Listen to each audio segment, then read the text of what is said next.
몸에 특별한 이상 증세가 없었습니다. 어제 같은 경우는 갑작스럽게 어지러워서 말씀을 읽고 묵상하는 것이 쉽지가 않았습니다. 안 그래도 늘 부족하고 원고 정리할 시간도 없이 미완성된 글만 적고 그저께도 보니까 에스더스 말씀을 나눌 때도 제가 왕후 와서디라고 적어야 될 부분을 에스더라고 적었던 것이 있었더라고요. 그래서 어떤 목사님이 전화가 카톡이 왔습니다. 목사님 와서디라고 해야 되는데 에스더라고 적었다고 친절히 알려주십니다. 제가 원고를 적을 때도 이렇게 실수가 있는데 말로 설교할 때는 발견되지 못하는 않는 그런 오류가 얼마나 있을지 관심 있게 보고 듣고 말씀해 주시는 분들이 있어서 감사하죠. 말씀을 안 해주시면 제가 틀려도 틀린 줄 모르고 잘하는 줄 알지 않을까 싶습니다. 이런 의미에서 모든 참 구독자분들께 깊이 감사를 드립니다. 몸이 안 좋아 일을 하지 않으려고 했는데 외국인 근로자 중에 오겠다고 하는 저를 좋아하는 친구가 온다고 하니 참 이거 안 할 수도 없고 그래서 일을 할 수 있을까 없을까 긴가민가한 몸으로 시작했는데 그래도 시작해보니 온종일 일을 할 수 있어서 감사했죠. 항상 제가 아침에 이들을 태워올 때면 묻는 말이 너 밥 먹었냐? 그 반찬은 뭐하고 먹었냐? 그렇게 꼭 묻습니다. 그러면 이 친구들은 거의 밥과 계란 후라이가 주식입니다. 점심도 뭐 먹는가 봤더니 밥에다가 계란 하나 올려와가지고 먹습니다. 7, 80년대에 국민학교 중학교 시절 항상 똑같은 인기 없는 김치나 감자볶음 싸갔던 그 시절이 생각났죠. 우리가 그렇게 살아온 것처럼 이네들도 나그네 인생에서 한국에 사는 동안 마치 누룩을 넣지 않은 무교병을 이렇게 먹으며 절기를 지켰던 이스라엘 백성들처럼 고생이 되어도 이곳에서 이렇게 살아가는 것입니다. 이렇게 외국인 근로자들과 한참을 일을 해오다 보니 이들이 머물고 있는 숙소에 가보면 아는 사람이 제법 됩니다. 다들 반갑다고 그러고 인사도 잘합니다. 이런 게 사람 사는 세상이구나. 비록 국적은 다르지만 함께 땀 흘리며 일을 하면서 정이 드는 거죠. 여러분, 선교가 별게 있는가? 이런 친구들에게 작은 관심을 가지는 것이 선교하는 것이 아닐까. 꼭 외국에 나가야만 선교사가 되는 것이 아니죠. 이곳에 있어도 선교적인 마인드를 가지고 살면 그 사람이 바로 선교사가 아닐까요? 에스라 느헤미야 근간에 읽었던 이 성경, 이 에스라나 느헤미야 이런 선지자들 이분들을 보면 선교사보다 더 선교사 같은 삶을 살고 있다. 이 모습을 발견하게 됩니다. 포로에서 돌아온 사람들과 함께 성벽을 재건하고 사람들을 세워가는 그 모습 하나하나가 참 귀하지 않을 수가 없죠. 느헤미야 6장 15절 우리가 읽었지 않았지만 한번 15절 읽어봅니다. 느헤미야 6장 15절 성벽 역사가 52일 만인 엘루를 25일에 끝나매. 자, 여러분 쉽지 않은 공사를 그것도 대적자들의 방해가 있었음에도 불구하고 52일 만에 끝을 내었다는 것이 얼마나 귀한지 느헤미야 한 사람의 지도자가 세워가는 일들이 참 아름답습니다. 그뿐 아닙니다. 오늘 이 7장에 들어오면 어떤 내용이 나오냐면 느헤미야가 지도자를 세우는 그런 장면이 나오는데 먼저 1절에 보면 성벽이 건축됨에 문짝을 달고 예루살렘 성벽을 재건하는 일은 하나님의 도우심으로 이 52일 만에 문짝을 다는 것으로 마침표를 찍었습니다.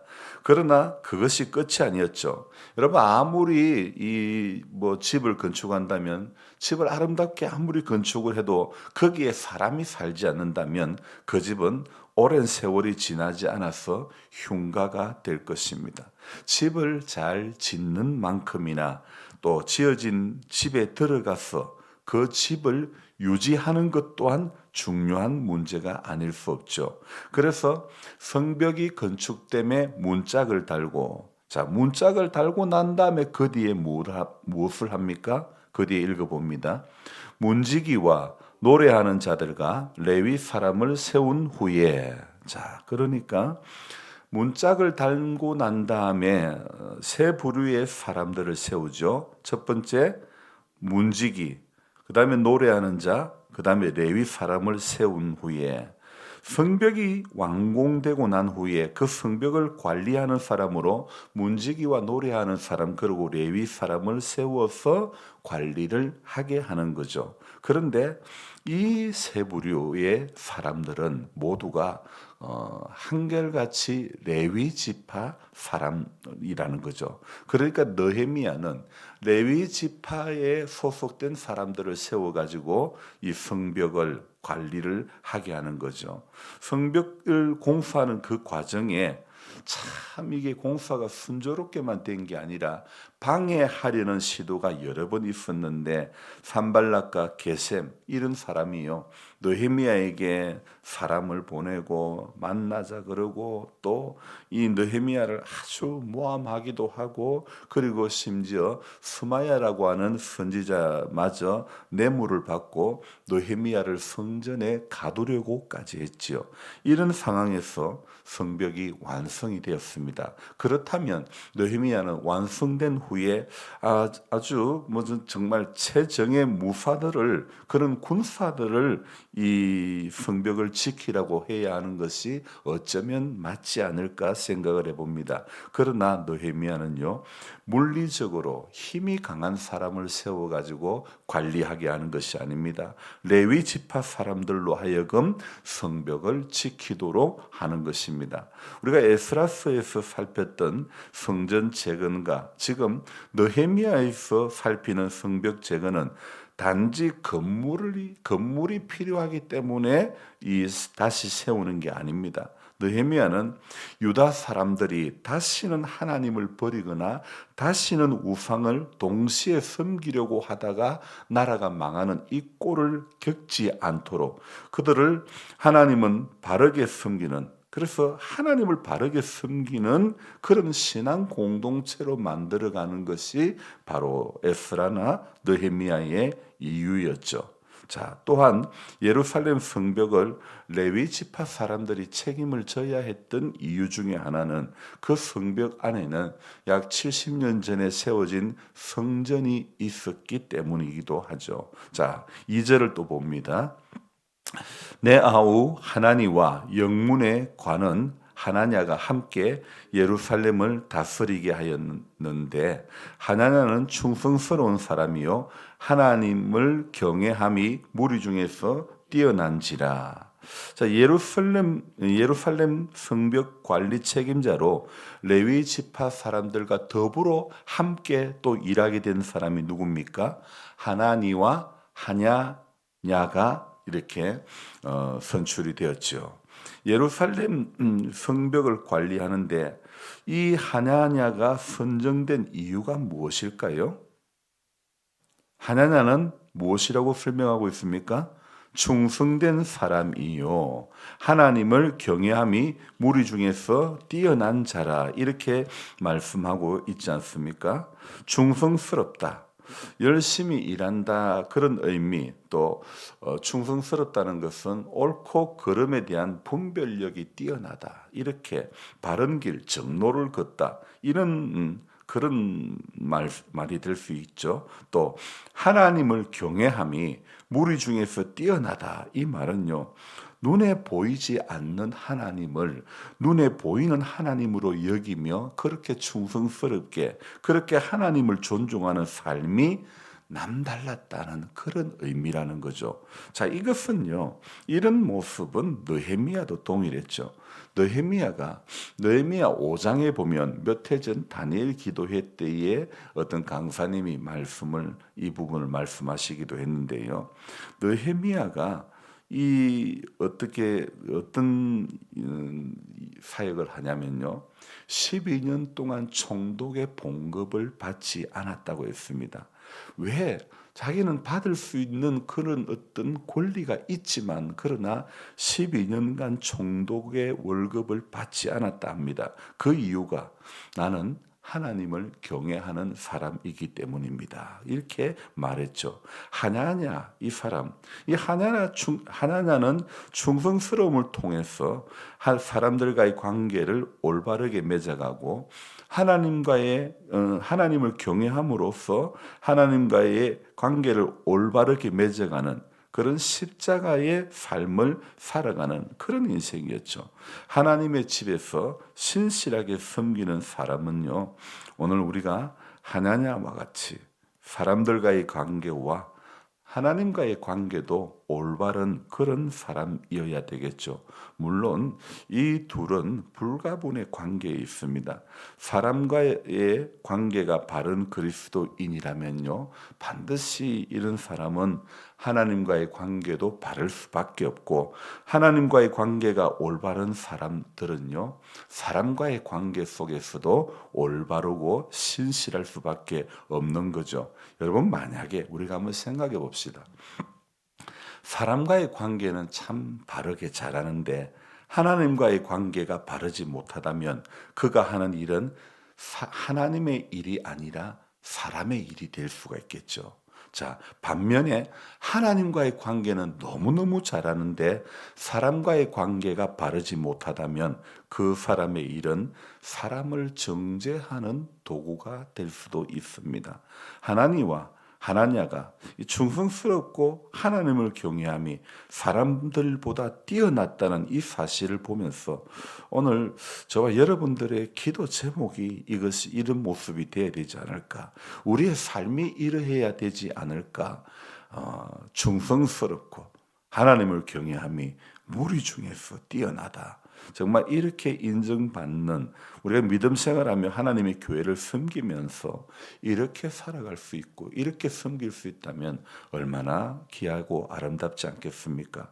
우리의 삶의 자리가 척박하게 보일지라도 우리가 있는 그곳에서 사람을 섬김과 하나님을 섬김의 십자가의 삶을 살아가야 되는 것입니다. 오직 하나님의 다스림 속에 있음을 잊지 않고 세상의 유혹과 위협에 우리가 흔들리지 않기를 주님의 이름으로 축복합니다. 그래서 정말 저는 외국인 근로자들을 이렇게 지켜보면서 그중에 늘 같이 하던 친구가 어제는 오기로 되어 있던 친구가 못 왔는데 왜 못 왔는가? 그러니까 팔꿈치가 아픈 거예요. 그래서 제가 어제 일했던 친구를 마치면서 계란 투하를 주고 또 하나를 더 가져가 가지고 너 그 친구가 있길래 너 어디 아프냐? 팔 소매 한번 걷어봐라. 거기 왜 아픈지 모르겠다는 거예요. 그래, 아니 어쨌든 빨리 나아야 될 건데 계란 하나를 지주고 그렇게 돌아왔는데요. 별거 아니지만 그렇게 나그네로 외국인으로 이렇게 멀리 와서 일하는 친구들에게 작은 관심 가지는 것, 참 이런 것이 사람 사는 세상이고 하나님 기뻐하는 귀한 일이 될 것 같습니다. 그래서 오늘도 우리의 삶의 자리에서 작은 것에 충성된 자는 큰 것에도 충성되고 작은 것에 불의한 자는 큰 것에도 불의한다는 말씀처럼 우리 작은 일 하나하나에 하나님 앞에 그저 충성스럽게 오늘 하냐나처럼 충성스럽고 하나님을 경외함이 무리 중에서 뛰어난 이런 귀한 별명을 들을 수 있는 우리 모두가 되기를 소망합니다. 기도하겠습니다. 좋으신 하나님 아버지, 성벽의 재건 역사가 52일 만에 이루어졌지만 그러나 문짝을 달고 또 사람들이 세워져야만이 그 성벽이 제대로 관리가 되어져 가는데 이 성벽을 세우고 재건하고 관리하는 과정에 세워진 사람들이 물리적으로 힘이 강한 사람이 아니라 레위 지파 사람들을 세워서 하나님의 귀한 일들을 감당하게 하셨고 또 그 과정에 하나님과 하나님을 또 세워서 이 일을 동참하게 만들었던 것입니다.